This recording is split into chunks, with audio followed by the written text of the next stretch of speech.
Ladies and gentlemen, good afternoon. On this afternoon in which we get ready to usher in a new year in UAPB women's basketball, I think the most appropriate way to begin this function is by first giving a word of thank you to the outgoing coaching staff, Coach Carrie Shelton, Angela Rochelle, and Ivory Gilmore, for the hard work they did in trying to propel this program towards the championship program. Although they were not particularly satisfied with the progress of the program, I know from observing the team this past season, it was surely not because of a lack of effort.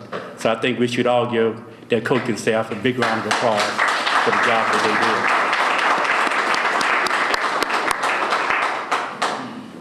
did. Since Coach Shelton resigned from his position last March 18th, I think I received about 45 applications for the job, including one application that came in right before I headed over for the press conference. And I think what that shows is that around the country and around the state and in the Southwestern Athletic Conference and surrounding areas, people have a lot of respect for UAPB and the potential for this basketball program.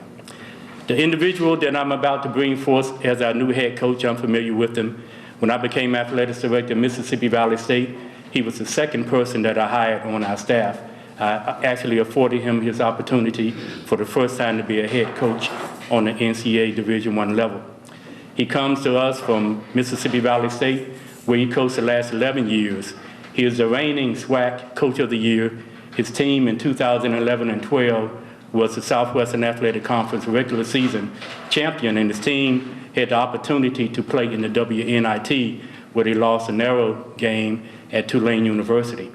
Prior to becoming the head coach at Mississippi Valley, he worked as an assistant coach at Alcorn State under the legendary Shirley Walker, where in 10 years, that program won 7 Southwestern Athletic Conference championships, and he was one of the main reasons behind Shirley Walker's success at that particular university.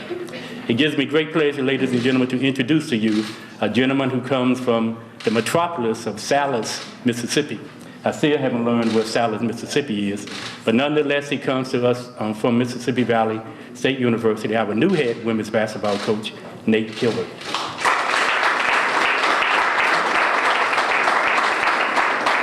And the ceremonial placing of the UAPB cap. All right. Nate Kilbert.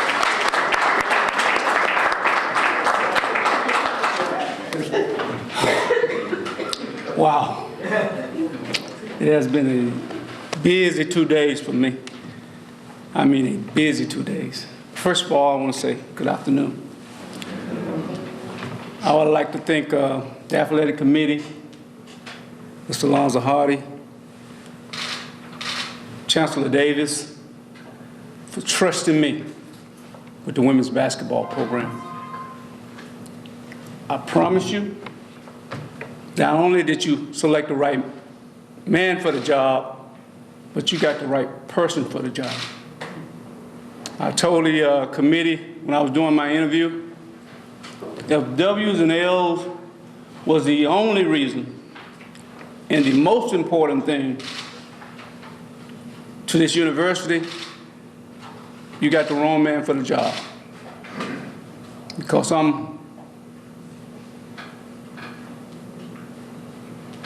it means a lot more to me to see my student athletes, and I say student. It means a lot more to me to see them graduate and go out in life and do bigger and greater things than winning basketball games. But now, do I care about winning? Of course. I love it. But it's not the most important thing to me. And that was important to me that I got that point over. And I know it's not the important thing to our athletic department either. Those student athletes, when I see some sitting out in the audience, are the most important thing to UAPB women's basketball. I guess I'm going to talk a little bit about my journey here because it's been hectic for the last 2 days. I've been unable to sleep. I thought rebuilding programs was the hardest thing in the world to do. Believe me, it was a challenge at Mississippi Valley. But I found out it's not. The hardest thing that I had to do was to stand in front of my players in Mississippi Valley and tell them I was not going to be their coach. That was the hardest thing to do. As a matter of fact, I did not sleep well that night or the next day. But, you know, I'm proud and I'm excited about being here at UAPB. This is a new beginning for me and my family. This is a new beginning for UAP women's basketball. I'm just excited about the opportunity to meet with these young ladies and get a peace of mind from them where they want to go. What are their goals? What you want to be in life? What are your goals for basketball? I'm excited about the opportunity to come here and rebuild this program. I know it's not going to be easy, but if it was easy, Lawrence could have got anybody to do it. He knew what he was doing, and his committee knew what they were doing when they allowed me to do it, because I'm going to do it the right way. Over 25 years in coaching, I think my strongest asset has been my ability to deal with people, because I treat them like I wanted to be treated. And I deal with my student athletes the same way.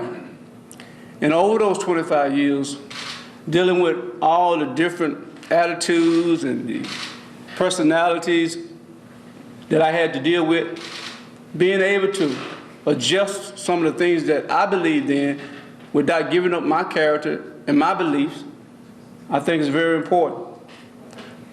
I like to consider myself a player's coach. And when I say that, I mean that I allow them to express themselves on the court and at the same time put in my system and do the things that I want them to do. So again, I say to you, UAPB, get ready, because we're about to show you the type of a brand of basketball that you'll never forget. And if you're asking me, and I'm going to tell you the style that I would like to play, definitely up-tempo. We want to play fast, we want to press, we want to get up and down the floor. And at the same time, we want to have the ability to be able to play in the half court, because I truly believe that at some point you're going to have to be able to play half court basketball to win. But I'm looking forward to this opportunity. I'm excited about it. And I'm smart enough to understand that you don't always have the personnel that you want to be able to run the style that you want to play. But I'm going to recruit the style of athletes according to the style of ball that I want to play. And I'm looking forward to talking to some of these kids about teamwork. I'm looking forward to setting up plays for Chi-Chi and see how she can make her teammates better. I'm looking forward to setting up plays for Gentry, see how can she make some of her teammates better. All of those things, and I call those two players' names simply because it's hard for you to evaluate a team, and I'm not close to evaluating this team. It's hard to evaluate a team after playing 2 games against them. But I will say this about them. I know they're a lot better than what their record indicate. And I hopefully we'll be able to show you guys just how good they really are. But I'm looking forward to working with them, meeting them individually, and just talk with them. Because to me, they are the most important thing. I think if you can get them to commit to the commitment, and that's what we're all going to try to do, and you'll see that UAPB basketball is headed in the right direction. So I say to you, get your wallets out. Get ready to buy those tickets, because we're getting ready to do it up at UAPB. Thank you.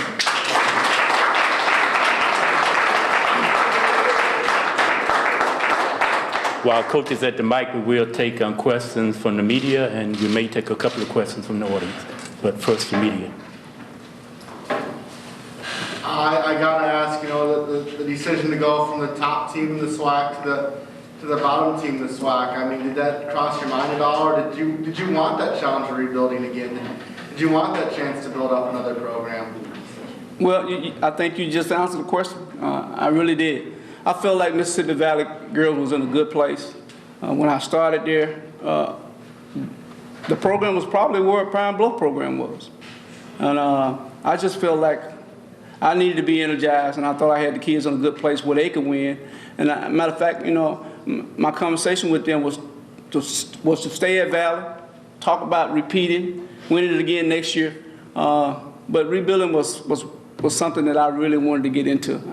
I just think this is a great opportunity. I think this is a great university. I really do. And I think it's some prizes here that just hadn't been unwrapped yet. And I was looking forward to just having the opportunity to challenge that. But rebuilding was the main thing. When you say there's some prizes unwrapped here at UAPB, what do you mean? I mean, women's basketball, period. Even with the team that's coming back, it's intriguing. It really is. I want to be a part of this rebuilding thing when it comes to those unwrapped prizes. So I'm looking forward to it. Is rebuilding a program easier than maintaining that high level of success to you, or is it harder? Or? I think both are tough. I really do, because it's hard to stay at that high level, and it's definitely hard to get there. But honestly, after meeting with my kids at Valley and going through what we went through, I don't consider nothing real hard now. I really don't. I think we can handle that challenge of rebuilding, and I think once we get to that top level, I think we're going to stay there, because winning does a lot for you in all kind of ways. So hopefully we can do it quickly, and that's the hard part, doing it quickly and doing it the right way. And I'm going to do it the right way, and just hopefully it'll be a little sooner than I had planned. Now, you said bringing your recruits. How much time do you have between now and the end of the late signing period to sign recruits? And how soon will you be out on that trail recruiting? Watch this. We got a scholarship left? We'll talk about it. Well, see, all that plays a part into recruiting. I mean, I have a couple kids that I possibly could bring in. But at this late stage, just be honest with yourself. Who do you expect to get that really can come in and be better than those kids right there? Because I truly think that those kids have a lot to offer. I don't know their work ethics, but it's going to be important to me to see what they have to offer. Talk about the familiarity. Just reiterate a little bit about the familiarity you have with Mr. Hardy and then your old college teammate, Coach Aubrey, and how much of that was a factor in coming over here? Because there are a lot of programs in the country that you can rebuild, but yet it's the next door conference rival that you picked. Well, with Mr. Hardy, like he said, he gave me the opportunity to be a head coach on a Division I level. I can't say how big a factor it was, but I can say this: it didn't hurt that he was here. And George Irie, I've been knowing him for a long time. I'm the reason why he was all swag. He won't tell you all that, but I'm the reason why. I the one got him open. I got him easy shots. And that's why I'm so tough on my point guards. I'm tough on them, and she knows how I'm looking at her, because we make it happen. I'm the reason why he got all those open looks. I'm the reason why he come off those strings and get his shot, and he catch it in one motion and make it. But me and him been friends for a long time. We was friends for basketball, so it was important. He had a lot to do with me being comfortable moving to a new place. Well, I'm a Mississippi boy, country as can be. To move to Arkansas, it's nice to have people Talk about the recruiting in the area. Like, it's Arkansas, a place that you expect to recruit heavily. You expect to recruit the area. Star City's had a history of success. I don't know how many D1 players you feel they have, but just in the area and just in the state of Arkansas alone, you feel it's a state you're going to recruit heavily.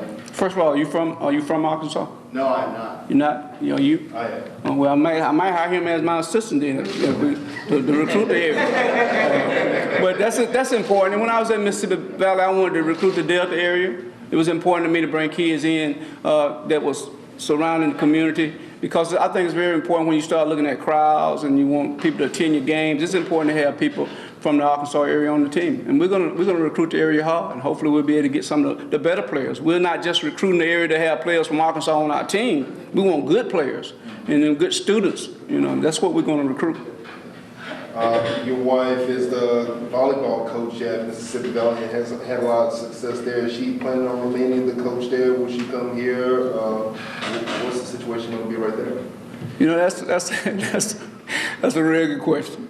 And it's amazing how we have talked about that situation for a long time. And it's going to be interesting, and I really can't give you a definite answer on that yet. But she's the reason why I'm here. So I just say it like that. So hopefully we'll work something out. She's the reason why you're here. Yeah, because she got me ready to apply for this job. She kept telling me, go for it.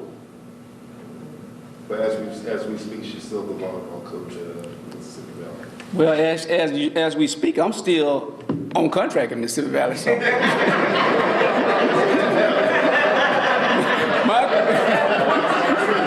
My contract is actually not up until the end of June. So in hers is the same way. I know you only said 2 games. It's hard to evaluate a team. But you mentioned Chi-Chi, you mentioned Janice. They must have left enough of an impression on you. What did you notice about this team in the 2 games that you played? And what did you notice about some of the players in just those 2 games? Well, when I came in on my interview, I kind of got a chance to meet most of them, and I told them I didn't know the names. Put it to my head, not my heart. But I mentioned Chi-Chi and Gentry, but I understand that I like to call them by number. I'm gonna call number 22. See, when I start talking about going, what's your name, babe? Lakeisha. When I talk about designing plays for Chi-Chi, when she get double teamed, I want her to keep that ball out to Keidra so she can hit that 3-point shot. So I think they have a great nucleus, to be able to do a lot of great things, And number 4, I think she's a good basketball player. Knows how I say number 4. She's looking at me like she should know my name. The same? Is that it? Okay. I just think they have a good nucleus to be able to do some good things with it. It's just a matter of getting them to commit to the commitment. And then that's easier said than done. I'm asking them to buy into what I believe in. And I'm asking them to see the big light at the end of the tunnel and stop seeing all those narrow lights at the beginning. I'm asking them to see the forest, not just one tree. If they could do those things, who knows how good we can be? Who knows? So it's going to be very interesting. I'm excited. I'm so excited I don't know what to do about being here. I really am. I can't wait to get started. If it was legal, tomorrow I'll probably let you all know it's not legal for me to go in there and start practicing now, but I wish we could get in the gym right now and go to work, because I think that's what it's all about. The work you put in the end, it'll really show. So I'm ready to put in work. When is your official first day on the job? My official first day on the job is July 1st. My unofficial first day on the job was yesterday. What plans do you have as far as getting things in order between now and July 1st?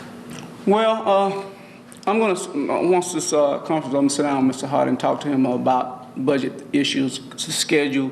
And that's the biggest thing to me, the schedule, and actually meeting with these young ladies and trying to see what their mindset is. Who's thinking about leaving? Who's thinking about staying? That's the most important thing to me right now, because we want all the kids that was on scholarship last year to remain with us. But if they insist on leaving, I'm not going to stop that either, because I want you to be here. And if you don't want to be here, that's something you got to deal with yourself. But scheduling is very important to me. I think we need to get our schedule together. I don't know where we are with it right now. And just talking to Mr. Hart about some of the things I can and cannot do at this point. And hopefully we'll be able to work on that a little bit today before I go back. What are your values as far as scheduling is concerned? Last year UAPB had a really tough schedule, and they only had one home game before the conference season. Would you like to try to get in a couple more non-conference home games? Do you want to keep that schedule tough, or do you want to design a schedule where they learn how to win for a conference? Are you asking me what I want to do or what need to be done? What you want? Because I would like to play all our games at home. All of them. Really. Because at Mississippi Valley, that was our budget. That's the way we was able to finish our season out by playing non-conference schools and making money. Yeah. And one year we had the #1 non-conference schedule in Division I basketball, #1 in the country. You know, we got whooped too. You know, we got whooped. And I don't care how good a team you have, when you go on the road and play non-conference school and they're paying you money for it, that's tough for anybody. That's tough for anybody. And I've been watching Pine Bluff schedule. It's been one of the toughest schedules in the league. And for those kids to do what they did this past year and still be able to just compete, it says a lot. And I would like to get some home games. I'm just going to be honest. I would like to play some games at home because I think it has a lot to do with confidence. You know, so we can play some home games, play some teams that's mid-major that we can beat. I think it's very important. But are we going to play those guaranteed games? Of course we're going to. I think guaranteed game means a lot too. I remember us playing at Mississippi Valley, playing the University of Arkansas, at Arkansas, had the ball with 30 seconds left, down 1 with a chance to win it. That was a great feeling. You know, missed the shot, but just the opportunity to be able to do that means a lot. You know, now I'm not going to call Baylor. We played them last year at Mississippi Valley. I'm not going to call them to play them anymore.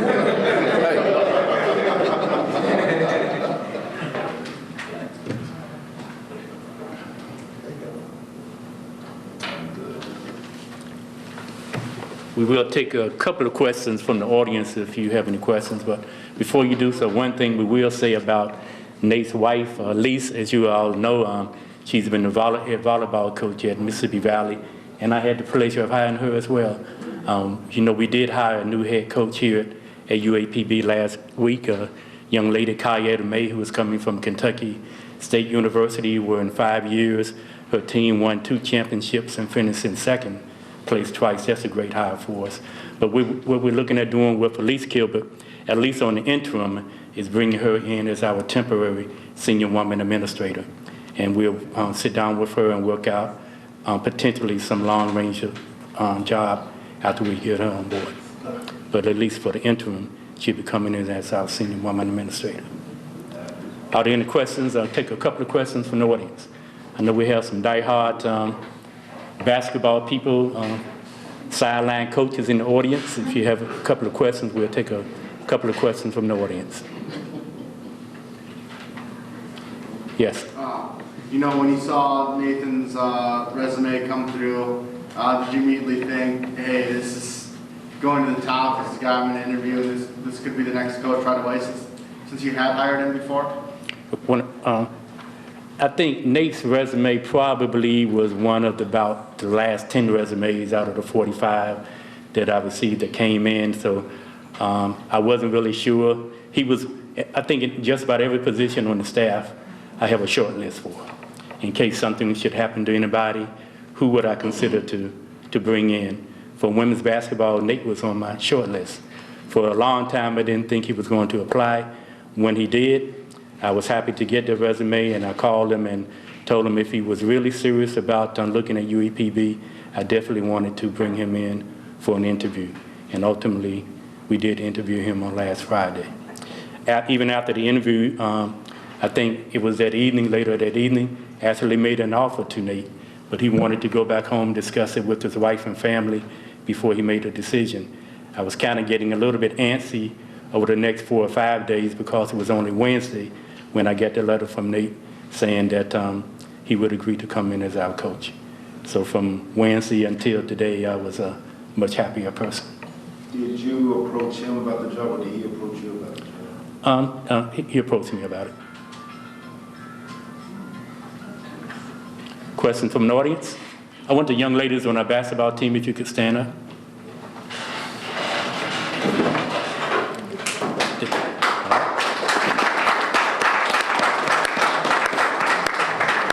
I know Coach Kilbert, as he mentioned, looking forward to working with these young ladies, and together I know they're going to do some great things for women's basketball here at this university. Thank you, ladies. One of my great, I think everybody have individuals that you like reading the works of, and one of the individuals that I like reading books of all the time is Vince Lombardi. And one of my favorite quotes from Vince Lombardi is, "Don't apologize for trying to win."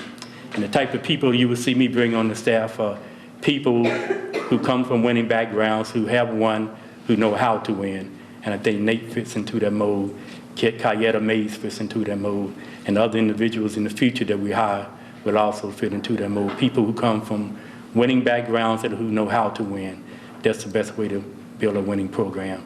And we're happy that Nate is about to become a part of our program. Thank you, Nate.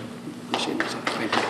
Coach Kilbert, after this function, Coach Kilbert will be available to the media for one-on-one interviews. We have some refreshments in the back. We ask everybody to please partake in those refreshments. Thank you for coming out. Welcome.